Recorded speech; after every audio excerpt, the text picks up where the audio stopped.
কুমিল্লার ৯ আসনের সাবেক সংসদ সদস্য ও বিএনপি নেতা অবসরপ্রাপ্ত কর্নেল এম আনোয়ারুল আজিমের কবর জিয়ারত করেছেন বিজিএমইএর ফোরাম জোটের মহাসচিব ডক্টর রশিদ আহমেদ হুসাইনি।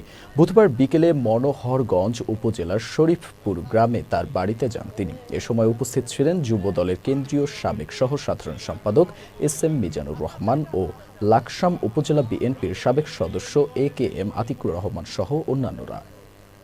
উনি যখন বিজেপি নির্বাচন করতেছিল ওনার পিছ থেকে আমি চট্টগ্রাম গিয়েছি, সেখানে জওয়াল মনিরুল হোসেন তোমার বাড়ির কথা বললো, আমার বাড়ি লাকসাম। উনি বললো আমার বাড়ি তো লাকসাম অতীত থেকে, আমি কর্নেল আজিম সাহেবের সাথে কিন্তু আসি। বিজেপির নেতা ছিলেন, বিজেপি নির্বাচিত ডাইরেক্টর ছিলেন, যখন ক্যাপ্টেন সিনহা বিজেপির প্রেসিডেন্ট ছিলেন, উনি ক্যাপ্টেন সিনহাকে সিনহা বলে ডাকতেন। এই সিনেমার নেতৃত্বে আজিম ভাইয়ের নেতৃত্বে তখন আমরা বিজেপিতে ইলেকশন করে করেন আজিম সাহেব তৎকালীন সময়ে বিজেপির ব্যবসায়ীদের সংগঠন, শীর্ষ সংগঠন বিজেপির ডাইরেক্টর হয়েছিলেন।